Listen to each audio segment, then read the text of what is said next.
여호와의 이름을 찬양할지어다. 그의 이름이 홀로 높으시며 그의 영광이 땅과 하늘 위에 뛰어나시니로다. 그가 그의 백성의 뿔을 높이셨으니 그는 모든 성도 곧 그를 가까이 하는 백성 이스라엘 자손의 찬양 받을 만한 분이시로다.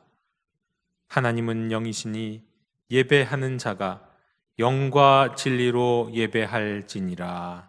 아멘.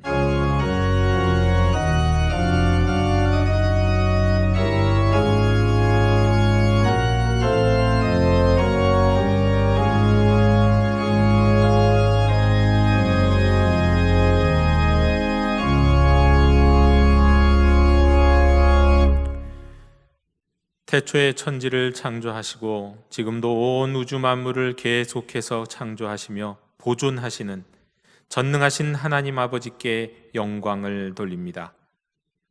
우리를 위하여 십자가에 달려 죽으시고 부활하신 우리 주 예수 그리스도의 구속의 은혜를 길이 찬양하옵고, 말씀을 통해 우리를 위해 창조와 구속의 사역을 이루신 하나님의 행하심을 기억하게 하시는 성령님의 감화감동 충만 역사하심을 인하여 주를 찬송하나이다.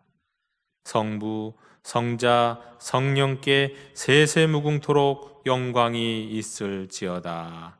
아멘. 다 함께 자리에서 일어나셔서 오늘 이곳에 계신 성령님을 찬양하시겠습니다.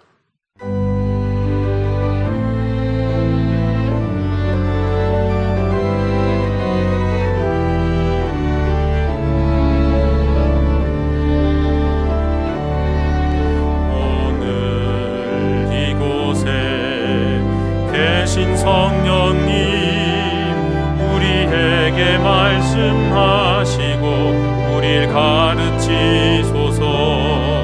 같이 우리 맘 열어주시고 주의 빛으로 밝혀 우릴 인도하소서. 주님보다 앞서지 않고 겸손하게 주님의 말씀 기다리니 주님 손에 우릴 드립니다. 사랑으로 인도하소서.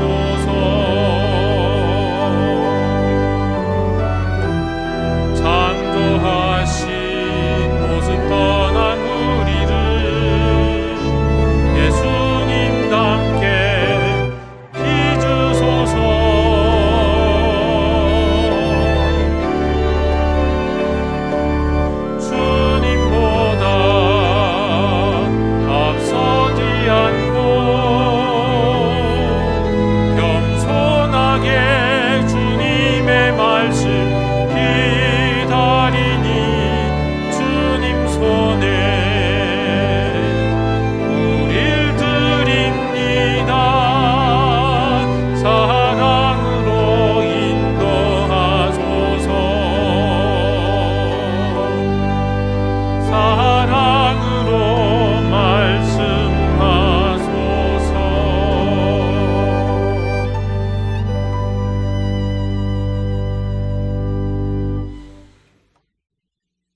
너희는 옷을 찢지 말고 마음을 찢으라고 말씀하신 하나님, 저희들이 그동안 지은 죄를 생각하며 눈물로 통회하며 지극히 겸손한 마음으로 회개합니다. 저희들은 하나님을 믿는다 말하면서도 성령님의 음성을 거역하며 살았습니다. 주님만을 의존한다고 입으로 고백하면서도 믿음의 표현인 기도를 생활로 옮기지 못했습니다. 내일 죽을 터이니 오늘 먹고 마시자는 생각에 사로잡혀 방탕함으로 시간과 물질과 재능을 허비했습니다. 눈에 보이는 형제를 사랑하지 못하면서 눈에 보이지 않는 하나님을 사랑한다 하며 허망한 말을 하기도 했습니다. 바다가 끊임없이 거품을 내듯이 저희들의 마음과 언어와 행동에서도 끊임없는 죄악이 흘러나왔습니다. 자비로우신 주님, 참 마음으로 회개하오니 우리의 완악한 마음에 할례를 베풀어 주셔서 이제부터는 온유함과 겸손함으로 하나님을 섬기게 해 주시옵소서. 주여 긍휼을 베풀어 주시옵소서.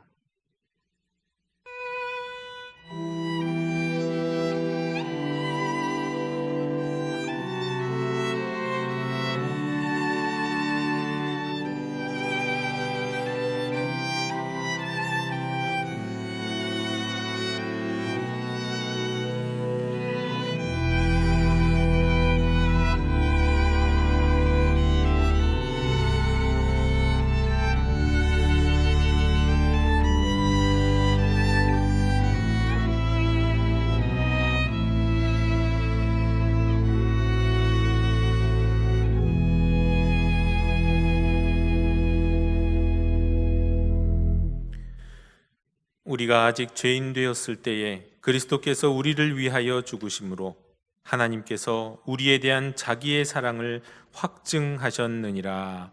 아멘. 나는 전능하신 아버지 하나님, 천지의 창조주를 믿습니다. 나는 그의 유일하신 아들 우리 주 예수 그리스도를 믿습니다.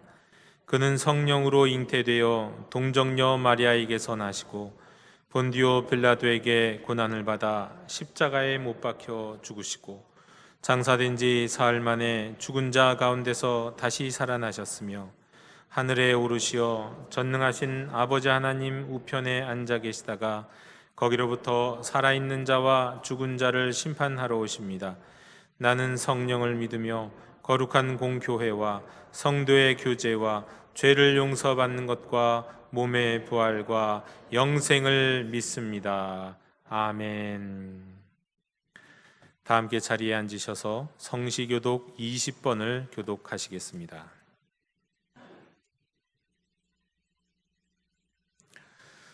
너희 의인들아 여호와를 즐거워하라. 찬송은 정직한 자들이 마땅히 할 바로다.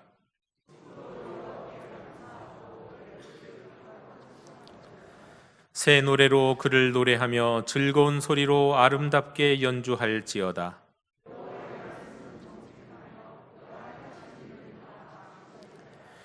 그는 공의와 정의를 사랑하시며 세상에는 여호와의 인자하심이 충만하도다.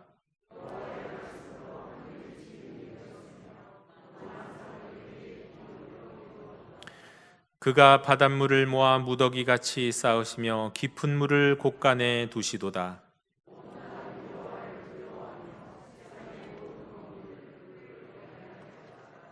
아멘.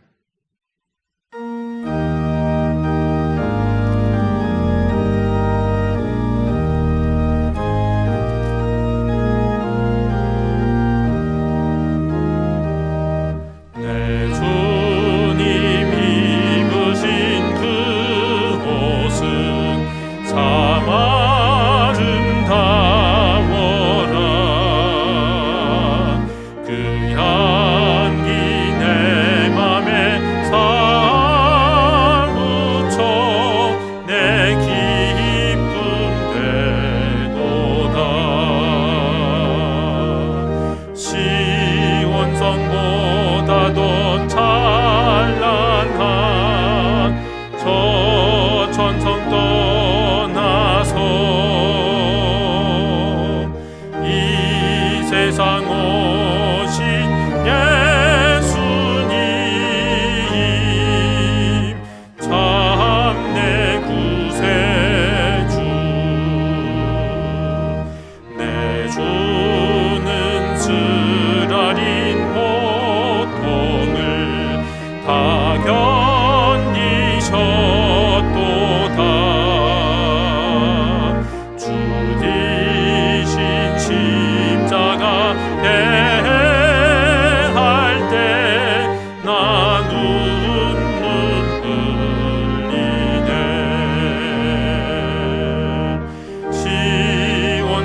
시온성보다도 찬란한 저 천성 떠나서 이 세상 오신 예수님 참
살아계셔서 저희들을 사랑하시고 보호하시며 인도하여 주시는 하나님의 은혜를 진심으로 감사를 드립니다. 저희들에게 믿음과 건강을 주셔서 예배에 참석하게 하시는 주님께 감사와 영광을 드립니다. 거룩하시며 자비로우신 하나님 아버지, 이 날을 거룩한 날로 구별하시고 복된 날로 우리에게 허락하시고 우리로 하여금 하나님의 거룩한 존전에 나와서 하나님께 예배드리게 하심을 무한 감사를 드립니다. 거룩한 성도의 교제를 누리게 하시며 믿음의 역사에 함께 동참하게 하시는 은혜를 감사를 드립니다. 의로우신 하나님 아버지, 하나님을 모르는 사람들로 말미암아 인간 세상을 부정하고 의심하고 쏟고 속이는 이 세상에 살아가고 있습니다.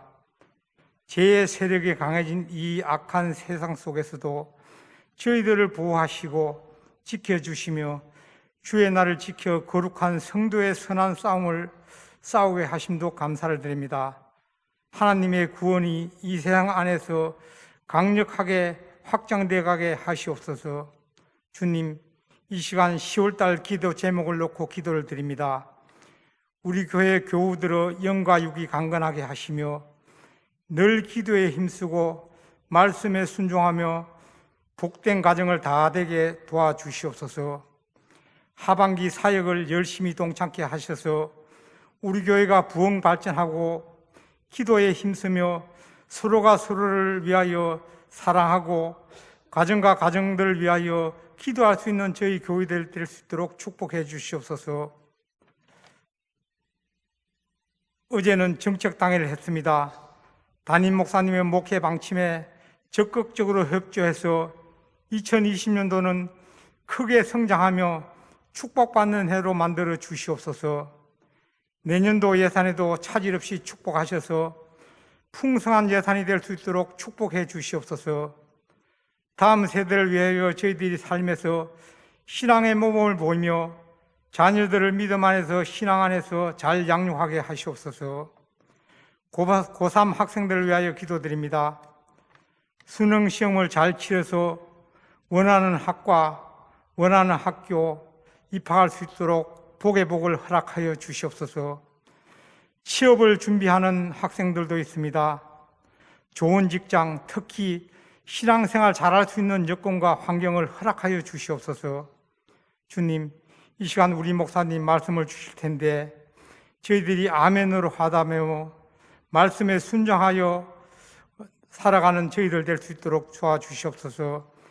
예배를 돕는 예배위원들, 찬양대, 헌금위원, 안내, 주차 모두에게 축복하셔서 복의 복을 누리게 하시옵소서. 이 모든 말씀 우리를 죄 가운데서 구속하신 예수 그리스도 이름으로 기도드립니다. 아멘.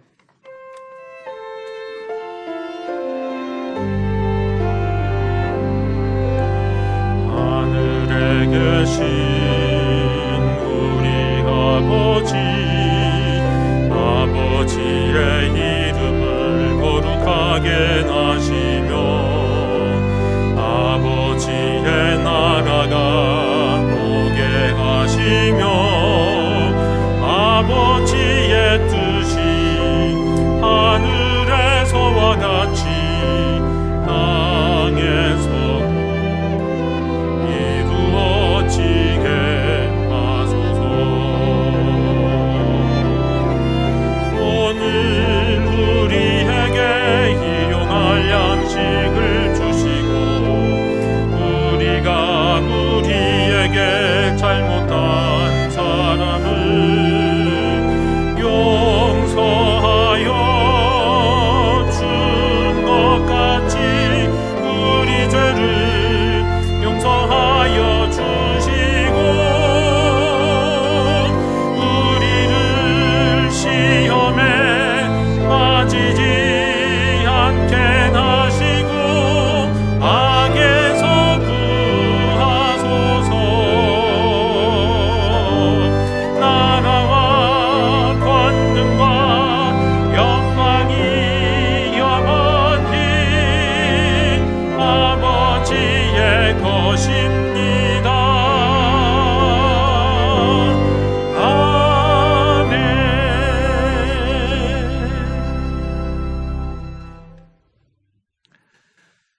공동체 소식을 전해드리겠습니다. 우리 계속해서 종교시설 방역 지침 기준 가운데 예배를 드리고 있습니다. 주일 예배, 수요 기도회, 새벽 기도회, 금양로 기도회가 우리 본당에서 있습니다.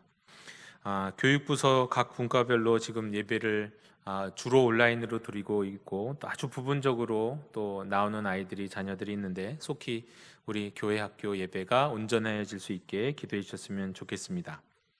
우리 다음 주일은 선교 주일로 지킵니다. 우리 장로님 기도하신 것과 마찬가지로 우리 바와 같이 수험생 및 취업 준비생 명단이 있는데, 수학 능력 시험을 준비하는 학생들과 이제 사회의 첫 발을 내딛기 위해서 또 취업을 준비하는 우리 자녀들을 위해서 기도해 주시길 부탁드립니다. 셀리더 인턴 교육 수요일에 오전 또 저녁에 있습니다. 오늘 화요일 영등포 노회가 열립니다.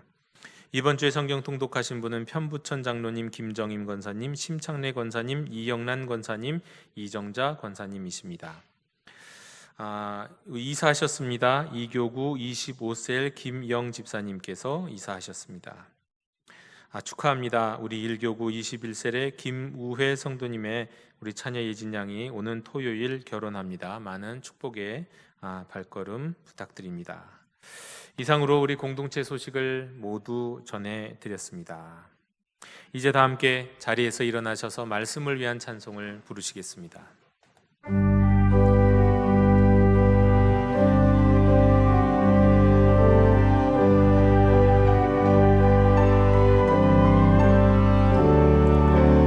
말씀하소서 여호와여, 온 맘 다하여 듣겠나이다.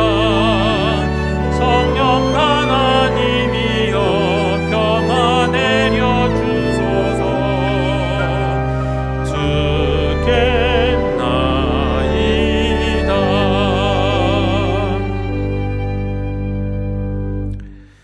오늘 우리에게 주시는 하나님의 말씀은 사무엘하 21장 1절로 14절의 말씀입니다. 하나님의 말씀을 경청하십시오.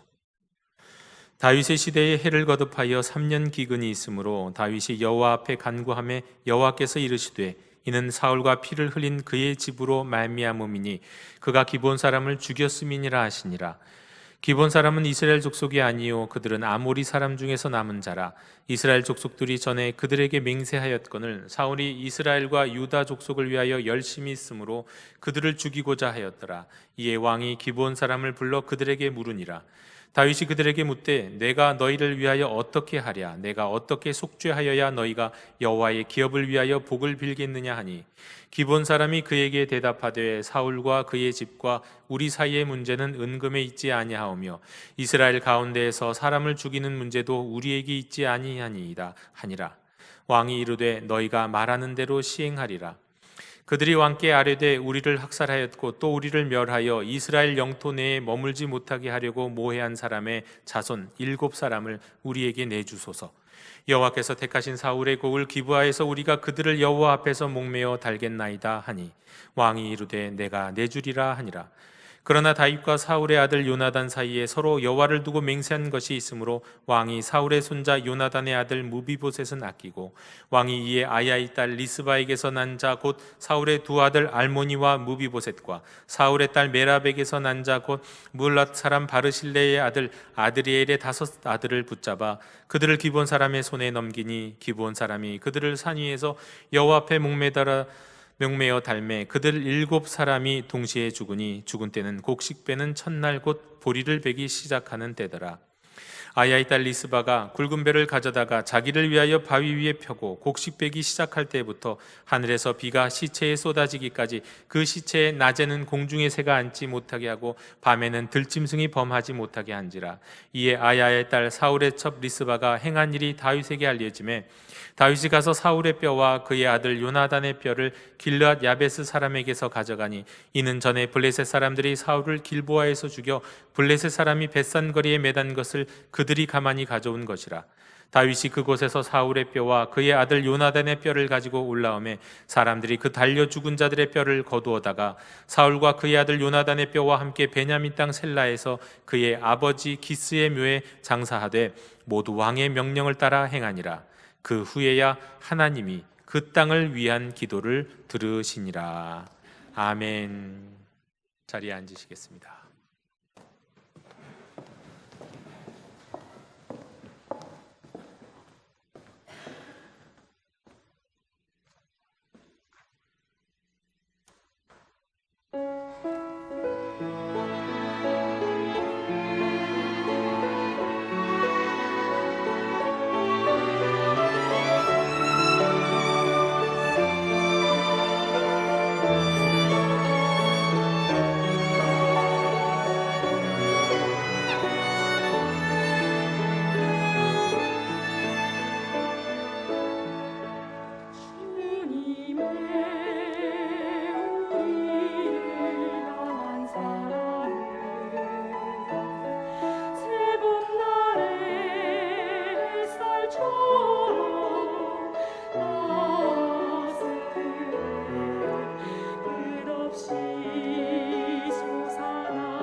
아멘.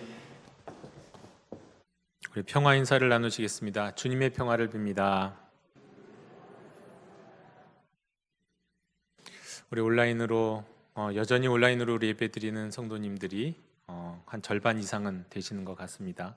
온라인 오프라인으로 예배드리는 모든 분들이 오늘 이 3부 예배를 통해 주님의 말씀 안에서 치유와 위로를 경험하실 수 있으면 좋겠습니다. 지난 6년 전에 이사를 하게 됐습니다. 한 아파트로 이사를 하고 몇 달 동안 저희 가족 4식구는 한 방에서 지냈습니다. 낮에는 그렇지 않고 밤에 잘 때만 그랬는데요. 방이 하나밖에 없어서 그런 집이 아니라 사실 집은 굉장히 큰데 난방비가 많이 들어가는 집이어서 아까워서 난방비 아끼려고 그냥 한 방에서 잠을 자게 됐습니다. 그러다 보니까 이제 봄이 돼서도 그냥 계속 그렇게 지냈습니다. 그런데 이제 언제부터인가 유독 둘째가 자려고 문 딱 닫고 그러다 보면 눈을 비비고 코를 비비고 아마 난리가 나는 겁니다. 심하게 비비면서요. 그래서 이제 생각하고 추측해 보기라 집 먼지 진드기가 있나? 먼지가 많아서 그런가? 이제 생각하고 막 청소도 해보고 이런저런 방법 써봤는데 별 특별한 방법이 없었습니다. 그러다가 이제 어느 날 아내가 옷 정리를 위해서 이제 문을 그 난방 분배기가 있는, 이게 좀 오래된 아파트라 이 난방 분배기 이렇게 물 하나하나 여는 거 있잖아요. 그런 분배기가 있는 이제 벽장문을 딱 열었는데 그 안에서 물 떨어지는 소리가 들리는 겁니다. 그러니까 살펴보니까 이 난방 분배기에서 물이 조금씩 똑똑똑 떨어지면서 그것이 흘러 들어가지고 집 안, 장판 및 여기저기 이제 안방 바닥까지 다 이렇게 곰팡이가 잔뜩 끼어 있다는 것을 알게 됐습니다. 그때 그 문제를 해결하려고 며칠이 걸렸는데 참 아까웠습니다. 왜냐하면 이사하면서 장판 쫙 새로 하고요, 도배 쫙 새로 했었거든요. 그거를 그냥 뜯어내는 수밖에 없어서 확인하느라고 그냥 집 전체를 다 조금씩 뜯어내다 보니까 정말 아까웠습니다. 그런데 이제 문득 그런 걸 보면서 문득 생각이 든 것이 뭐였냐면, 그렇지 하면서 제가 그 이야기를 이미 들었다는 것을 그때서야 기억이 났습니다. 왜냐면 그 아파트로 이사하기 전에 그 아파트 이제 집을 봐주셨던 분이 난방 분배기에서 물이 똑똑 떨어지는 것 같아요라고 분명히 저한테 얘기를 했거든요. 근데 저는 그 당시에 한번 확인은 했는데 제가 볼 때는 안 떨어졌어요. 그래서 그 확인 제대로 안 하고는 잊어버렸습니다. 그 다음부터는. 그리고 이제 몇 달이 지나가다 보니까 그 물이 계속 몇 달 동안 떨어지다 보니까 바닥에 쭉 배어갖고 온 집안이 이 곰팡이가 끼게 됐고, 아이가 그 곰팡이 알러지 때문에 이제 그렇게 눈을 비비고 코를 비비게 된 거죠. 성경에 보면 예수님이 서기관과 바리새인의 누룩 주의하라고 그렇게 말씀하셨는데 그 누룩이 곰팡이거든요. 근데 저는 그 곰팡이를 주의하지 않은 거였고, 또 무엇보다도 이 모든 발단의 원인은 제가 아파트 이사 들어가기 전에 그분이 제게 해주셨던 그 이야기를 주의 깊게 기억하지 못한 데서 생겼던 문제였습니다. 기억이 문제였던 겁니다. 기억이. 제가 이제 목회자니까 성도님들의 이야기들을 여러 가정사들도 이야기도 듣고 하다 보면 종종 특별한 경험을 하게 되는 때가 있는데요. 뭐냐면 이제 돌아가신 분이거나 돌아가신 분이 아니라 할지라도요, 어떤 분에 대해서 한 가족에 대해서 다른 가족들이 서로 다른 이야기들을 할 때를 경험하게 됩니다. 어떤 자녀는 굉장히 긍정적인 얘기들만 막 하고 어떤 자녀는 섭섭한 얘기들만 막 해요. 그런 경우가 아주 부지기수입니다. 똑같은데. 근데 저도 가만히 보니까 그랬던 것 같아요. 제가 저희 아버지가 별세하신 다음에 저희 어머니랑 아버지 이야기를 한번 나눴는데 똑같은 사건, 똑같은 상황에 대한 이야기였는데 어머니가 기억하는 기억과 제가 기억하는 기억이 다르더라고요. 그래서 똑같은 일 바로 옆에서 봐도 이렇게 서로 기억이 다르구나 하는 생각을 하게 됐습니다. 그러고 보니까 이 기억이라는 게요, 참 문제의 소지가 많은 겁니다. 왜 문제의 소지가 많으냐면 저처럼 잊으면 안 되는 걸 잊어서 문제가 되고요, 또 기억하고 있는 내용이 서로 달라서도 문제가 됩니다. 이 기억과 관련돼서 아주 심리학적으로 철학적으로 잘 쓴 한 권의 책이 있습니다. 하버드 대학의 데니엘 샥터 교수가 쓴 기억의 7가지 죄악이라는 책이 있어요. 지금 판절돼서 안 파는데요, 품절돼 갖고. 근데 이 책에는요, 기억의 문제를 세밀하게는 7가지, 그리고 크게는 기억의 문제 2가지로 딱 구분을 합니다. 일단 크게 구분한 2가지만 말씀을 한번 드려볼게요. 하나는 뭐냐? 우리가 기억이 거의 죄악이라고 할 만큼 기억에 문제가 되는 이 큰 부류 하나는 뭐냐면 경험한 것을 기억하지 못하는 문제입니다. 일단 시간이 지나서 희미해지는 경우 있죠. 뭐 그건 다 자연스러운 것일 겁니다. 그런데 또 어떤 경우에는 집중하지 못해서 분명히 듣고 분명히 봤는데 딴 생각하느라고 모르는 경우 얼마나 많습니까? 저나 여러분 아마 많이들 있으실 거예요.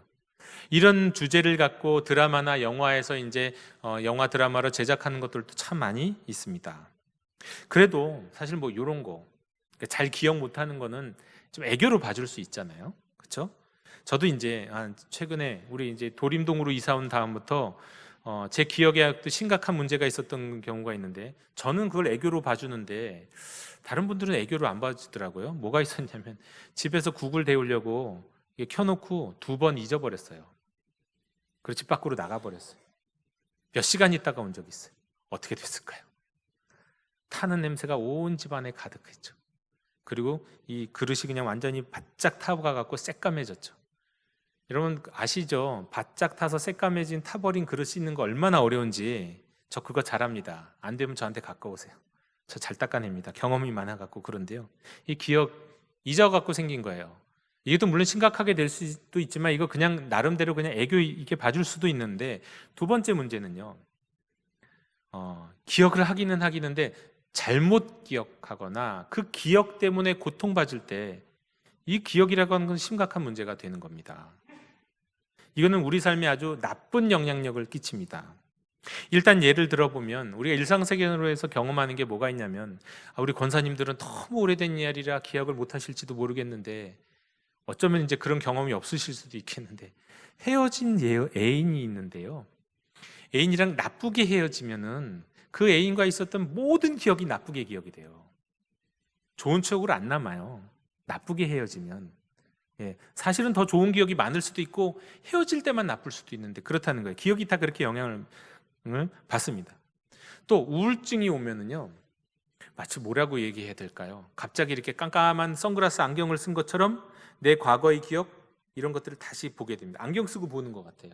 어두침침하게 바라보면서 모든 것들을, 많은 것들을 부정적으로 기억하기 시작합니다. 우울증이 오면 그렇다는 거죠. 또 뭐 이런 얘기도 있는데요, 나이가 들면은 자신에 대해서 과대평가한다는 얘기가 있어요. 자신의 과거에 대해서. 사실 한 요 정도 얘기할 만한 것을 더 과대해서 생각한다는데, 이건 뭐 또 좋을 수도 있다는 생각도 듭니다. 여하간 이렇게 잘못 기억하거나 하는 문제가 있는데, 또 기억 때문에 고통받는 문제, 이게 굉장히 심각하죠.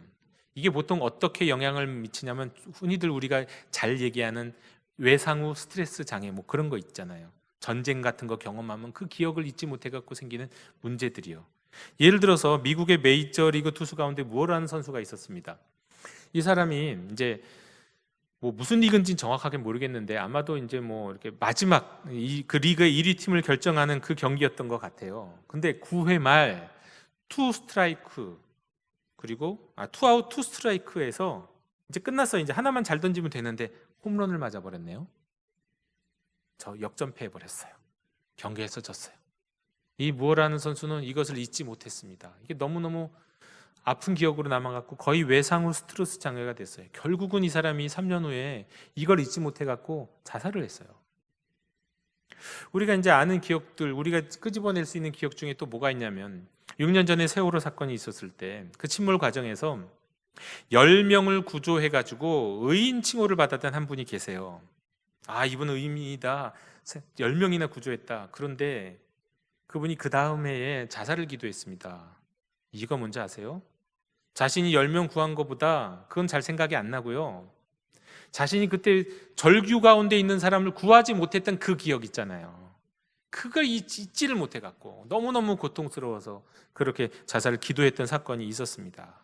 여러분, 잊어야 좋은데 잊지 못해서 고통스러운 거, 이거 아주 심각한 문제가 됩니다. 아주 심각한 문제가 돼요. 이게 거의 때로는 이게 생명의 문제가 되기도 하고, 한 공동체와 한 가족을 깨트리는 문제가 되기도 합니다. 한 인생을 깨트리는 거 당연하고요. 자, 바로 이런 기억에 관한 문제가 오늘 우리가 읽은 성경 말씀의 핵심적인 주제입니다. 기억이에요. 오늘 말씀은 기억과 관련된 겁니다.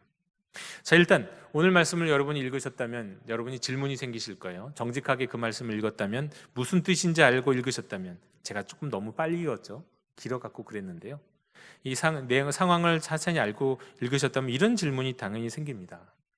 왜 이스라엘 기근의 원인이 기브온 사람을 죽인 사울일 수 있는가?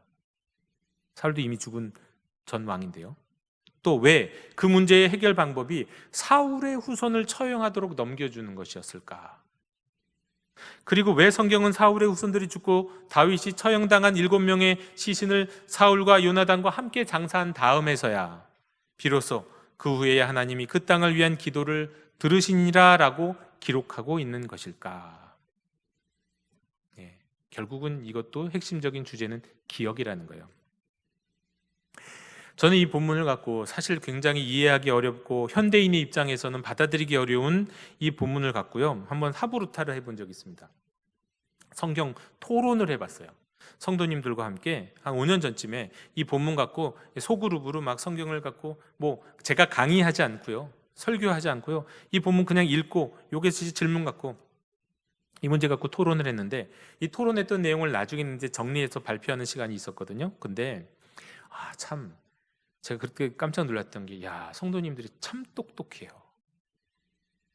제가 생각하지도 못했던 것들을, 이 말씀을 그냥 단순하게 이 말씀 똑같은 말씀을 읽었는데 거기에서 참 특별한 해석들이 나오더군요.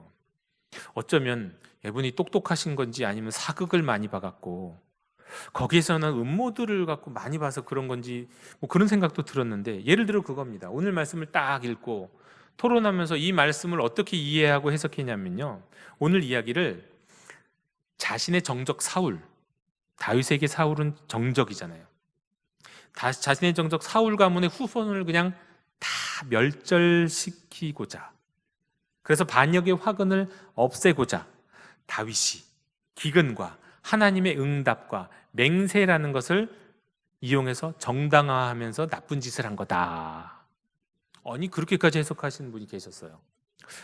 되게 똑똑한 거야. 도대체 드라마를 많이 봐서 그런 거야. 그런 생각이 들었는데, 아니, 진짜 똑똑한 게 맞더군요.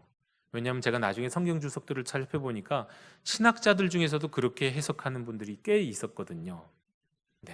그거 보면서 그렇구나. 이게 성경 해석은 목회자보다 더 잘하시는 분들 많구나. 성경을 이렇게 새로운 관점으로 볼 수 있는 분들이 이렇게 많구나 하는 생각을 했는데요. 이제 문제는 이렇게 해석하는 게 그냥 가능하긴 하겠죠.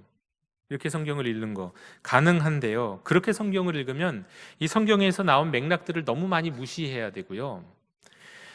이렇게 되다 보면 결정적으로 아주 심각한 문제로 빠집니다. 성경을 읽는 데 있어서 성경을 해부하게 돼요.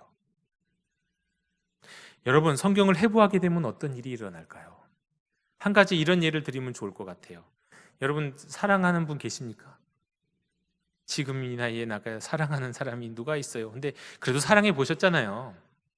자녀도 사랑해 보고, 아내도 남편도 사랑해 보셨고, 애인을 사랑해 볼 수도 있고, 사랑해 보셨죠?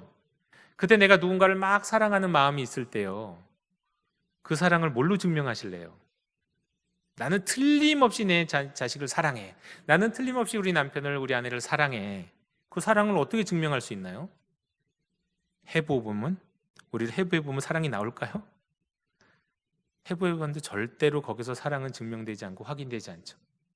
사랑은 그렇게 확인할 수 있는 게 아니라는 건 저도 알고 여러분도 아시잖아요. 여러분, 성경이 뭐라고 그랬습니까? 예수님이 복음의 해석학, 복음의 빛으로 성경을 보는 방법을 가르쳐 주셨다고 말씀드렸죠. 이것이 율법이요 선지자요 라고 말씀하면서 결국 성경은 하나님 사랑, 이웃 사랑, 사랑에 대한 이야기라고 말씀하셨잖아요. 그 사랑의 빛으로 성경을 읽어야 한다고 말씀하셨잖아요. 그러니 성경을 해부하고 분석하고 분해하면 거기서 사랑을 찾을 수가 없는 거예요. 사랑하는 이 연인이 나에게 연애 편지를 썼습니다. 그걸 분석하고 앉아 있어요. 그걸 문자를 쓰고 있고, 그거를 글자를 얼마나 잘 썼느니, 문법이 맞느냐 안 맞느냐 보고 있으면 거기서 어떻게 사랑을 발견합니까? 그 연애 편지에서 사랑을 발견할 수가 없어요. 기본적으로 사랑의 글은 신뢰와 믿음으로 읽어야 되는 거예요. 성경을 읽을 때는 믿음의 눈과 신뢰의 눈과 사랑의 눈으로 그 성경을 읽다 보면 시대적인 차, 문화적인 차와 간격, 이게 엄청나지만 그것을 뚫고 말씀하시는 하나님의 메시지를, 우리가 영적인 원리들을 발견할 수 있다는 겁니다. 그러니까 성경 해부하려고 하지는 마라, 그런 뜻이에요. 자, 일단 오늘의 말씀을 조금 더 이해하기 위해서요, 일단 오늘의 말씀의 배경을 좀 이해하려면 그렇습니다. 여러분, 일단 고대 근동 지역에서는요, 기근과 재앙이 일어나면 그 원인을 신에게 이제 찾아요. 무당을 찾든지 뭐 신에게 찾아요. 우리나라도 그랬잖아요. 이 땅도 한반도 땅에서도 무슨 기근이 일어나면 막 그냥 어디 가갖고 막 점을 보든지 신에게 찾아가고 그러잖아요. 그런데 그 신탁을 통해서 그 원인을 찾는데 때로는 그게 원인이 왕일 때도 있고 때로는 누군가가 원인이다라고 지목이 될 때가 있는데요. 다윗도 그랬던 겁니다.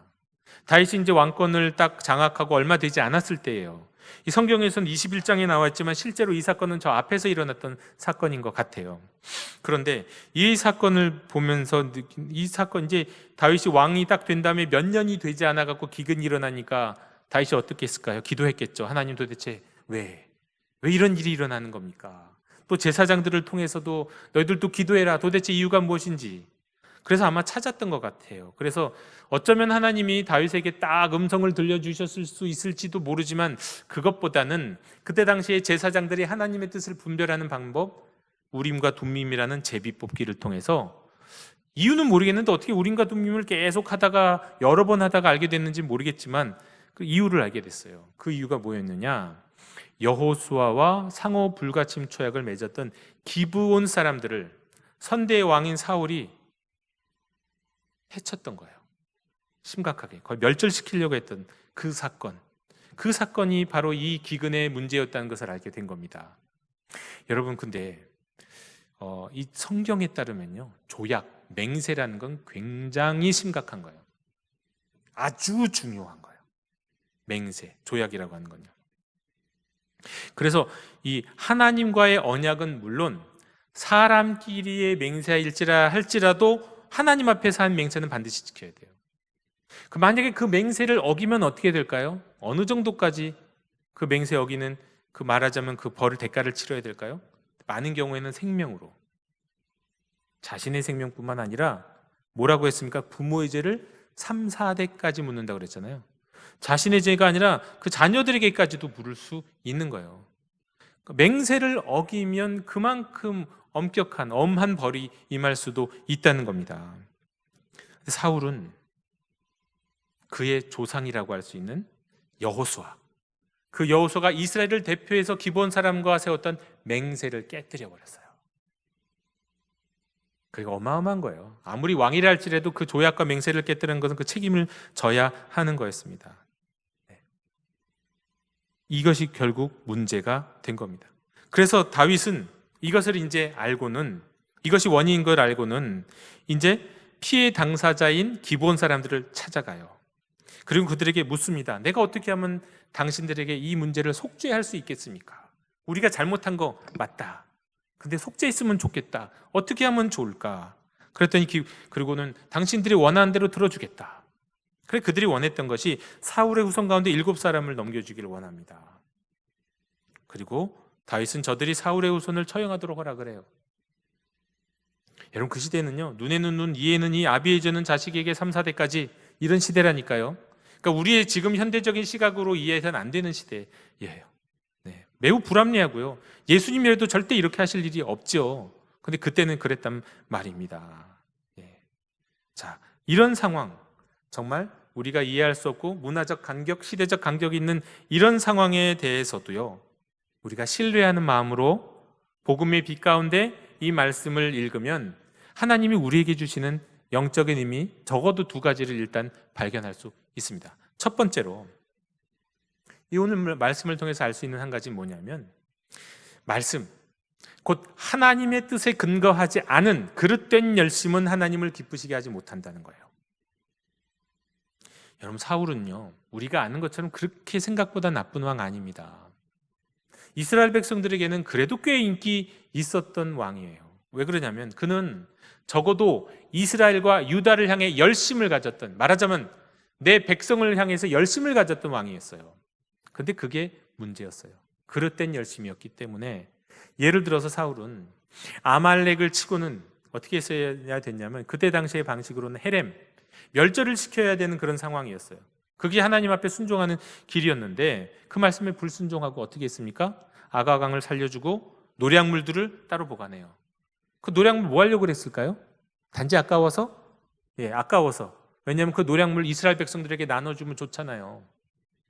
이스라엘 백성들을 향한 열심이에요. 단지 자신의 이익만 생각했다기보다는 이스라엘 백성을 향한 열심. 또 사무엘 선지자를 기다리고 이제 전쟁을 하기 위해서 군을 소집하고 사무엘 선지자를 기다렸어요. 사무엘 선지자가 와가지고 제사를 딱 지고는 이제 전쟁을 딱 시작을 해야 되는데 이 사무엘 선지자가 안 오는 거예요. 당시에는요, 군인이 정규군이 아니에요. 직업군인이 아니에요. 그럼 직업군인이야 7일 기다려 그럼 기다리지만 당시 군인은요, 농사 짓다가 딱 그냥 포고가 전쟁 소집 그러면은 그때 와가 저기 자기 갖고 있는 무기 들고 와갖고 싸우는 그런 시대예요. 그러다 보니까 와서 기다리고 있는 사람들이 일주일을 기다리고 있는데 안 오는 거예요. 그러니까 이제 사람들이 나 빨리 가서 농사 지어야 되는데, 빨리 추수해야 되는데, 뭐 이런 식인 거죠. 흩어지려고 막 그러는 거죠. 전쟁을 빨리 끝내야 되는데, 그때 이제 어쩔 수 없는 마음으로 이 군인들이 흩어지면 안 된다는 마음으로 그때 사울이 잘못된 열심을 갖고 제사를 지냈잖아요. 제사장도 아닌데, 선지자도 아닌데, 그때 사무엘이 사울에게 한 유명한 말이 뭡니까? 순종이 제사보다 낫다. 혼났잖아요, 사무엘한테.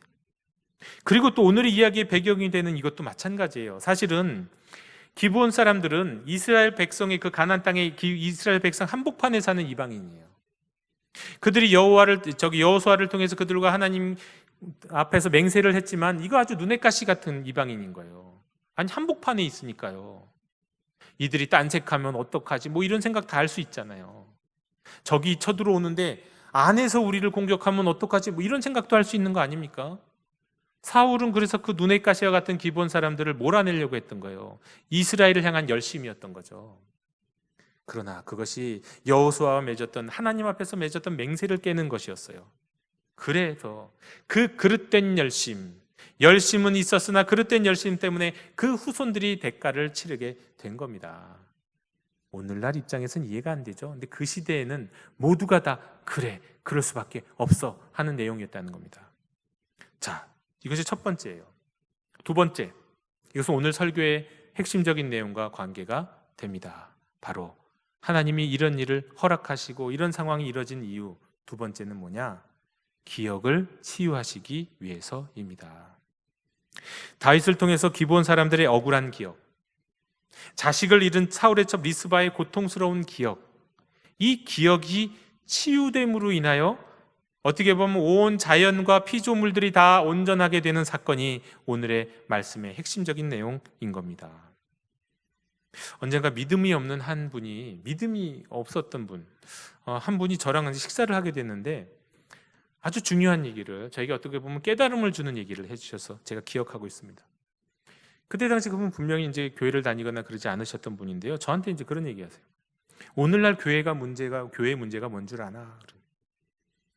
그거는 병을 치유하는데 그 치유를 의사들한테 맡겼다는 거야.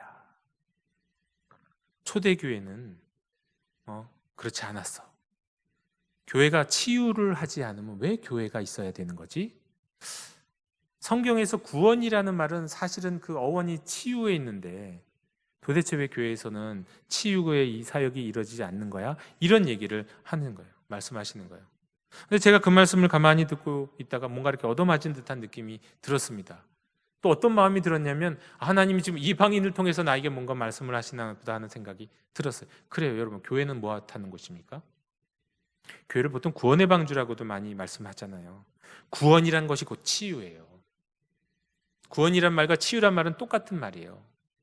그냥 번역하기에 따라서 구원을 치유로도 번역하고 치유를 구원이라고도 번역해요. 성경에서는 그렇다는 얘기죠. 자, 그런데 그 일이 우리 오늘날 교회와 우리 그리스도인들의 공동체의 사회 속에서 과연 그 치유라는 게 일어나고 있는가? 그때 고민이 되기 시작했습니다.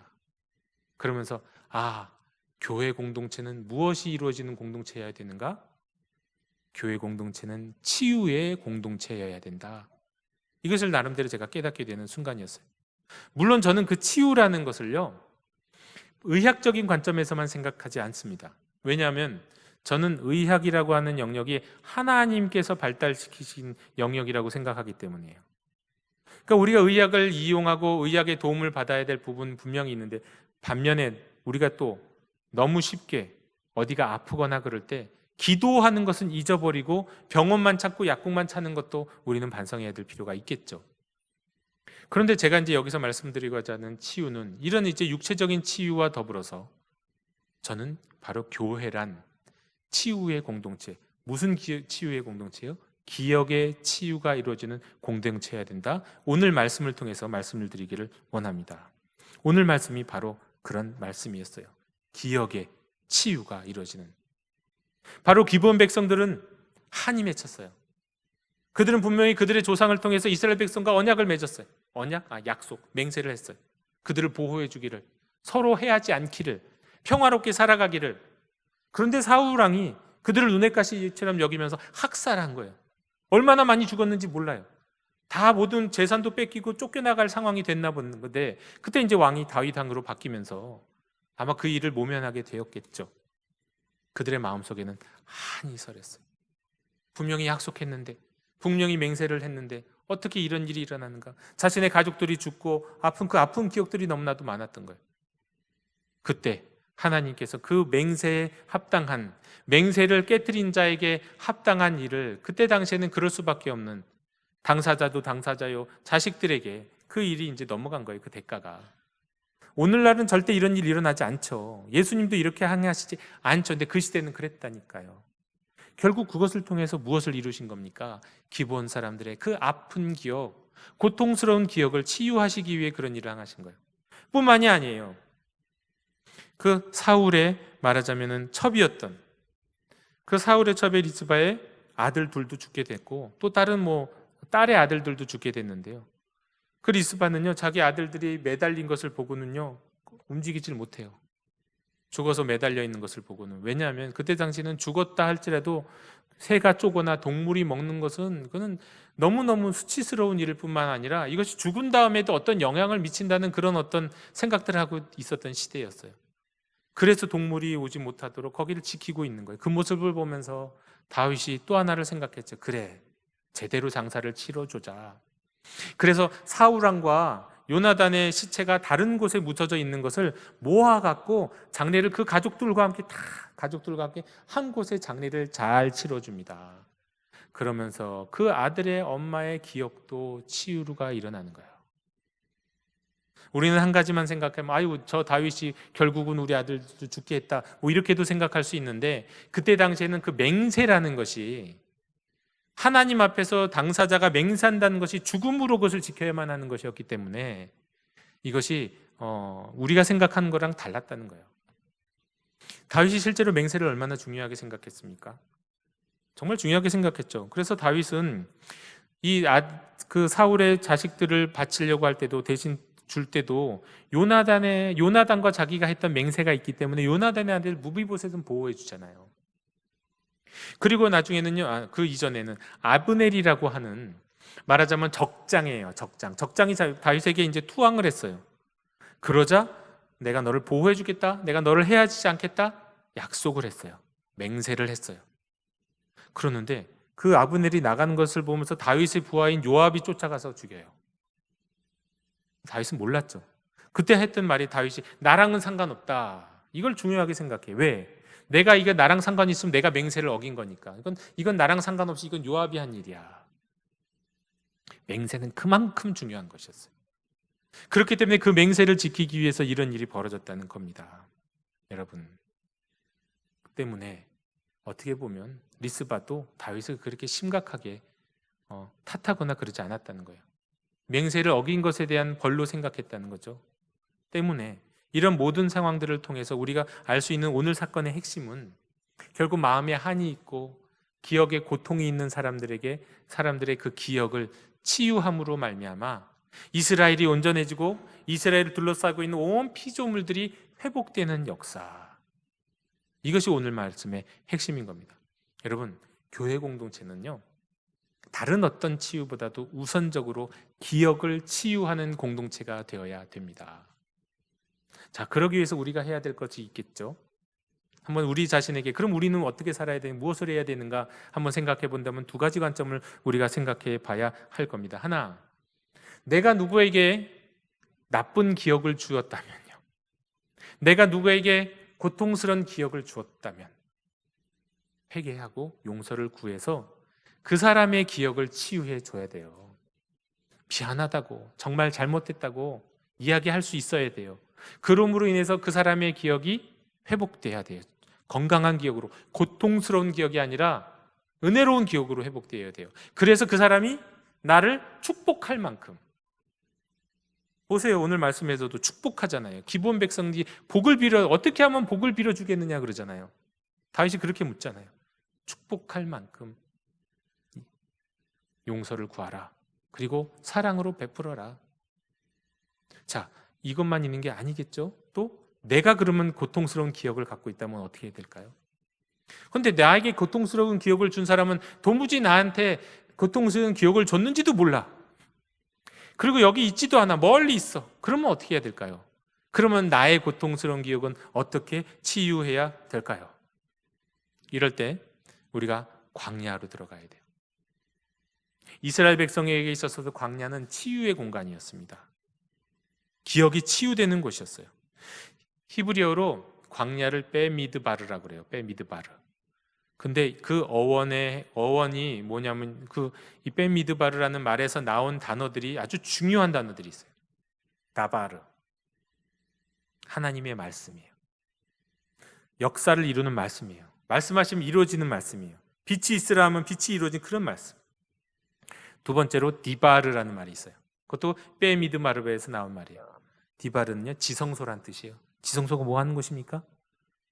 하나님이 1년에 한 번 대제사장을 만나주는 하나님의 임재가 있고 시은소가 있고 언약궤가 있는 그곳이잖아요. 하나님의 임재예요.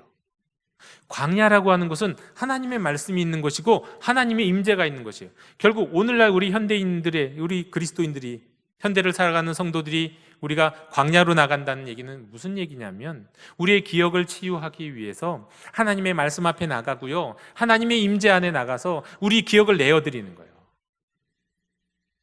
하나님의 말씀이 우리의 기억을 다스리고 하나님의 임재가 우리의 기억을 어루만져 주시면은요, 우리의 기억에 치유가 일어납니다. 여러분, 교회는 치유의 공동체입니다. 육체의 질병도 기도를 통해 치유받아야 하지만 무엇보다도 우리의 기억이 치유되어야 합니다. 이 기억이 치유되지 않은 공동체는 앞으로 한 발자국도 못 나가요. 이스라엘이 만약에 이 상황 속에서 기브온 사람들에게 그 원한을 풀어주지 못했고 그 맹세에 합당한 벌을 주지 못했다고 한다면 이스라엘은 계속해서 기근 가운데 있어야 하고 다윗의 왕조도 한 발자국도 앞으로 못 나갔을 겁니다.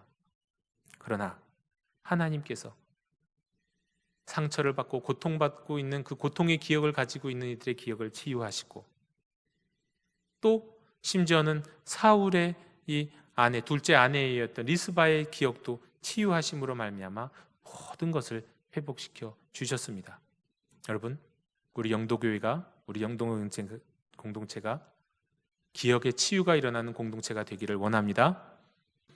우리 산부 예배를 드리는 모든 성도님들의 삶에 기억의 치유가 일어났으면 좋겠습니다.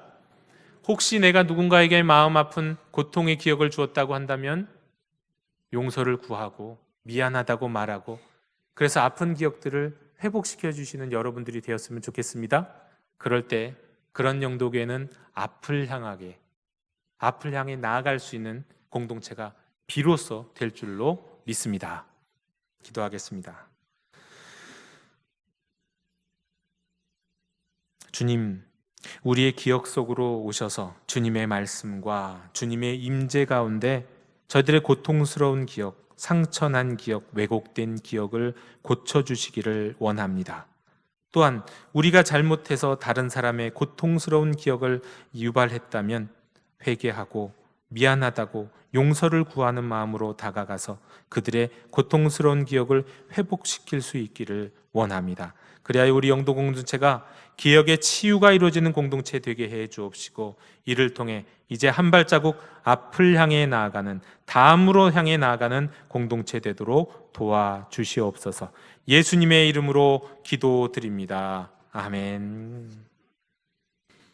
이 시간 응답의 찬송 487장 1절 2절 부르시며 봉헌하시겠습니다.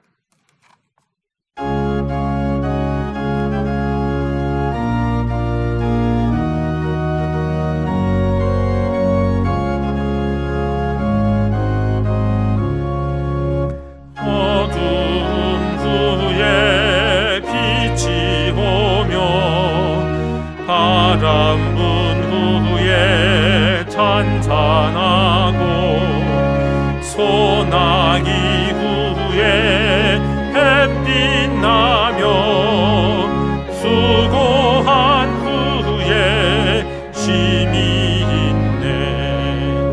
연약함 후에 강건하며 애통한 후에 위로받고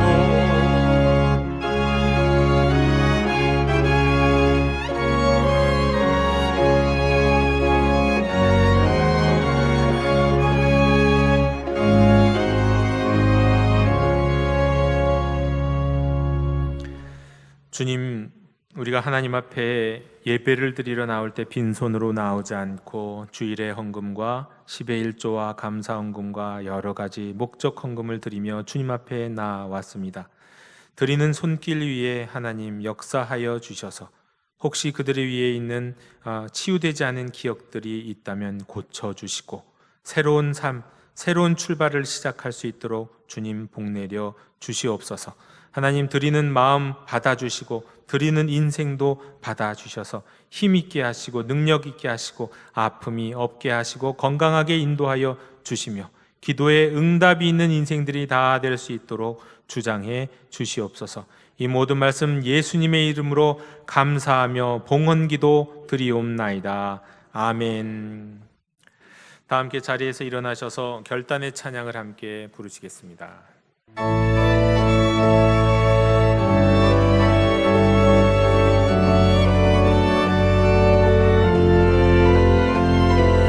교회여 일어나라.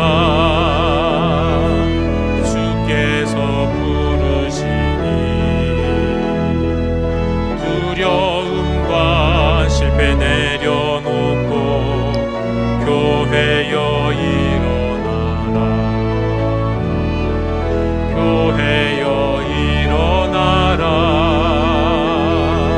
주께서 보내시니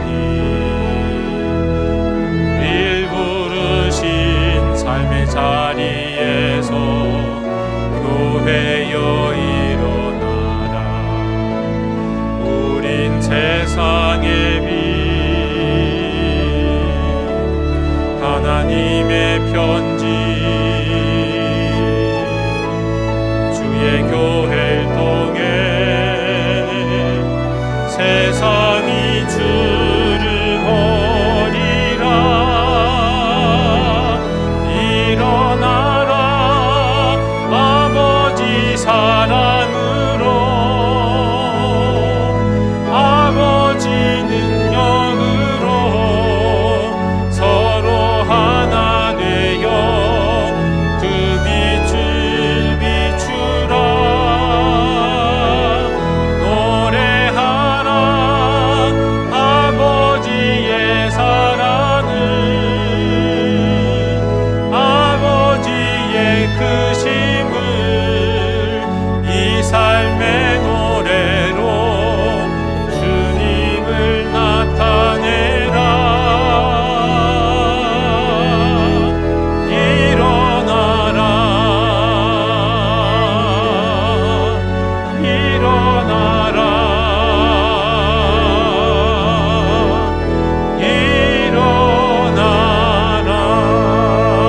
일어나라.